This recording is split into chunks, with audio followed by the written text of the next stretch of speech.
Hello and welcome to Chat DPS again. So this week we are discussing a recent attack on Australian super before looking at how both DBS and Bank of China fell victims to the latest supply chain hack.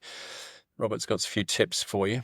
Um, and that's based in Singapore. But and lastly, we'll be having a look at the Chinese-owned Fullerton hotel hack made by Akira. That's based in Sydney, and there's some really big points around that one as well. Anyway, moving straight into it, Australian super funds were hacked and defrauded. This is from the Australian Cyber Magazine. So the National Cyber Crime Coordinator, Michelle McGuinness, has confirmed that cybercriminals have been targeting individual account holders of a number of superannuation funds. The super fund members should follow the advice of their superannuation funds, check your accounts, remain engaged with your funds. You can check using the Australian government's trusted source of cybersecurity advice, which is cyber.gov.au. And Australian Super is providing updates to customers.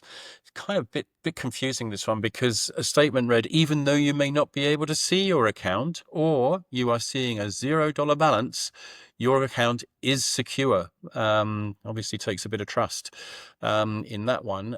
If members of Australian Super have concerns, contact them by phone on 1300 300 273. Robert, I know that you've been looking into this in a little bit more detail. What can you tell us about what's been going on here? Okay, so a number of superannuation funds fell victim to this particular cyber attack, and so what it appears from the information that's come out is this is what's known as a credential stuffing attack. So basically, credentials have been taken from the dark web, so people's email addresses, passwords, other information, but other personal information, and then the threat actors have taken that, created script, used bots, whatever automated way that they've come up with this, and basically hit a number of superannuation funds member login URLs at the same time, and pinged it with all of those credentials that they took off the dark web in order to see if they could actually get through. So hitting these all simultaneously, and they did manage to get through. And unfortunately, for certain members, particularly those over 65, when you can actually withdraw funds, these attackers were able to withdraw funds from some of those accounts. So in response, the superannuation fund, this happened around the end of March, essentially locked down accounts. So if you were trying to get in, yes, you may have seen some sort of messaging stopping you getting in while they were assessing their systems. But I guess the first point is, this credential stuffing attack is pretty straightforward. So yeah, whatever security systems these funds may have had in place, whatever endpoint detection, firewalls, those sorts of things, this is like coming through the front door. It takes a little bit of hammering. It's a little bit brute forcing, but at the same time, they're taking known credentials from the dark web. So it's a little bit more sophisticated than a standard brute force attack, but it's kind of like coming through the front door, forcing your way through the front door. Crazy stuff, isn't it? Are these? Is that to say? I mean, I've been hearing stories about the fact that the Australian super companies per se are kind of like behind the eight ball. There's no passwordless, stuff. MFA is a little bit difficult to come by, and not altogether certain about where they're up to with their protection of data either. Is that something that may have helped in this particular circumstance? Yeah, well, absolutely, yeah. So I think the general uh, word on the street after the attack was that, well, this is a wake up call for the superannuation industry. It's a wake up call for the regulator. It's a wake up call for those who are looking after national cybersecurity. So in my personal experience, so I have my fund with Australian Retirement Trust, to give an example. I think they only introduced multi-factor authentication in the last couple of months, so I turned that on. So that's good. That's an extra step. But as we know, multi-factor authentication can be defeated by sophisticated cyber attackers. But at least it's something. But at the same time, you have to sort of say, should superannuation funds be doing more to protect? I mean, they're managing billions, if not trillions, of dollars of funds on behalf of, pretty much everyone in Australia. So, how much are they actually investing in cybersecurity? How much are they investing in monitoring? So when you're getting hit by this sort of credentials stuffing attack, their monitoring system should be picking this up. And they should be responding. So, what was the incident response like to actually prevent withdrawals happening? So there's questions around that, and like I say, questions around Yeah. just the various layers of security they have in place. And I'm sure it's something that the regulator's going to have a look at, and maybe we'll see some guidance and maybe some legal changes coming through in order to protect those funds going Yeah. forward.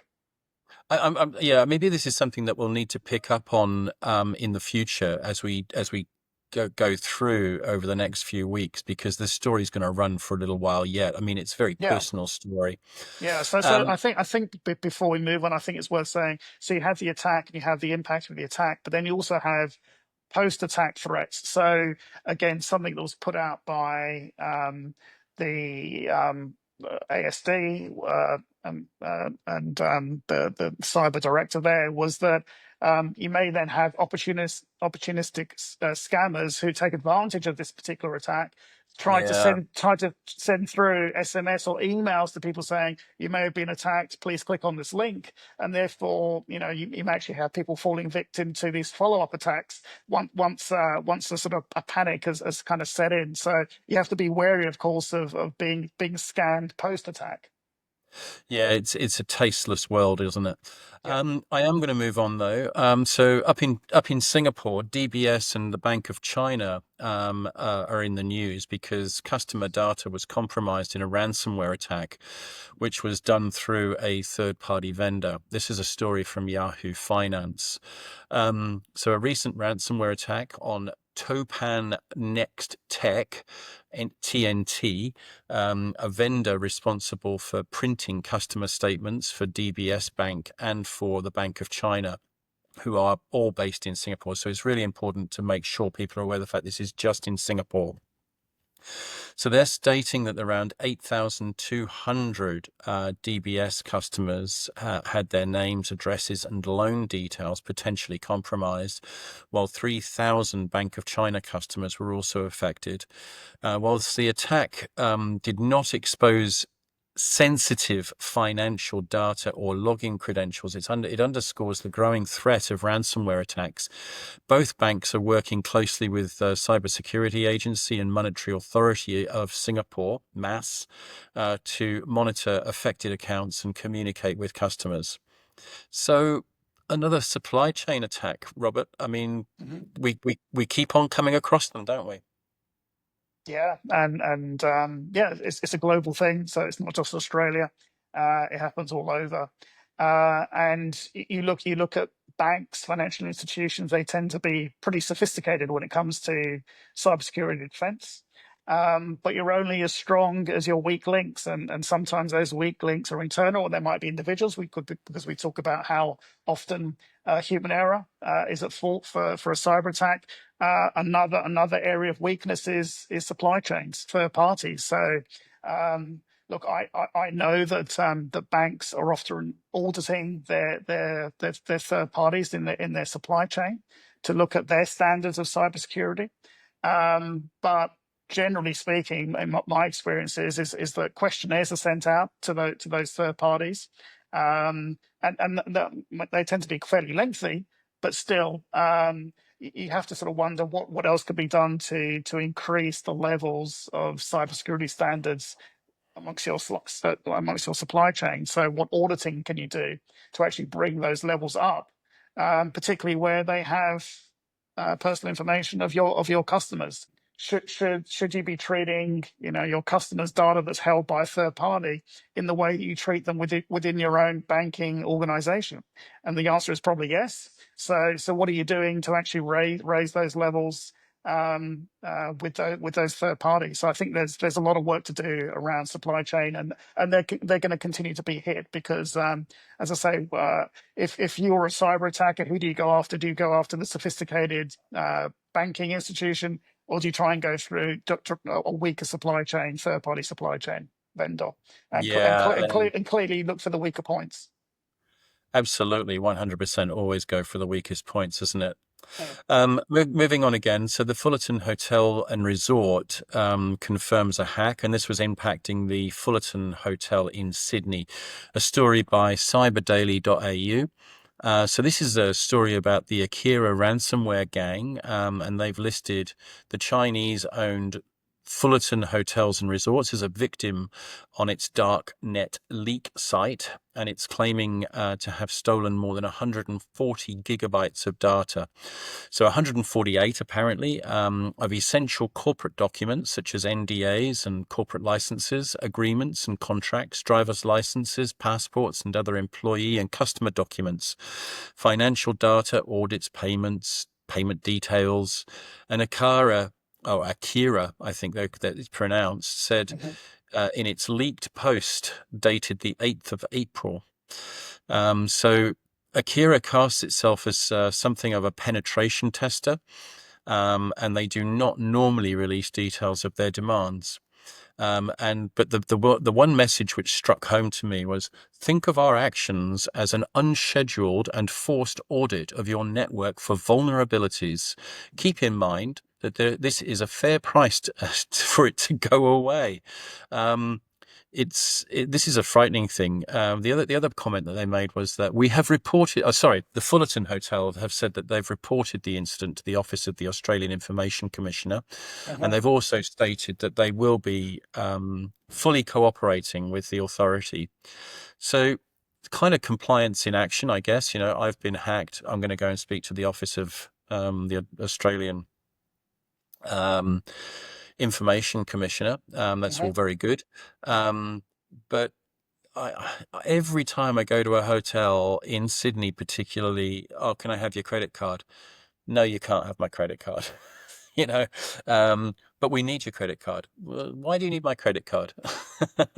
So there's kind of trust issues. I paid for the room up front. Either you trust me as a customer or you don't trust me. Maybe we're getting to a point where nobody's trusted for anything anymore. What do you think? Yeah, I mean, yeah, I suppose on the one hand, there must be a better way of creating some sort of, yes, digital trust between the hotel and the customer, so that you can authenticate their ID, and if you need to follow up because of to question a charge or whatever it might be, there has to be a better way of doing it than constantly handing over your credit card details. Because so that's on one side. On the other side, again, you have to ask the question, what are they doing with that personal information, the credit card information, once they have it? Um, uh, they're probably seen as a soft target, so they're probably not encrypting that information, or obfuscating it in some way, hashing it or whatever it might be. And so what's it going to take to raise that level of a hotel chain like the Fullerton? And I think it comes down to what are the consequences going to be? Because they'll likely have breached the Privacy Act. So what are the consequences going to be if they're found to have been in breach of the Privacy Act? You need to see penalties. You need to see consequences, and at the same time, you need to raise the standards. So you need to be forcing private sector organizations to actually lift the level of cybersecurity standards. So I think there's a number of things going on there, and I think we'll continue to see these sorts of issues because at the moment we're not seeing the consequences, and we're not seeing those levels being forced to be upgraded. Yeah. The interesting point for me is this, that I know that we've made this point recently, is the fact that it's the difference between being responsible and being accountable. Those responsible for holding the data, yeah, they're going to get a penalty for doing it, but the accountability side of it always comes back to the consumer, and they're going to have to go and sort of get a new credit card. They've Mhm, got to go and mhm. Yeah. potentially, if they've left their driver's license, they've got to go and get a new driver's license. All the other bits and pieces. Those are things that are really challenging. Yeah, and it needs to Anyway, shift. That balance needs to yeah, shift. it does need to shift. You're right. Yeah, yeah. That was Chat GPS for this week. Look forward to catching up with you all again very soon.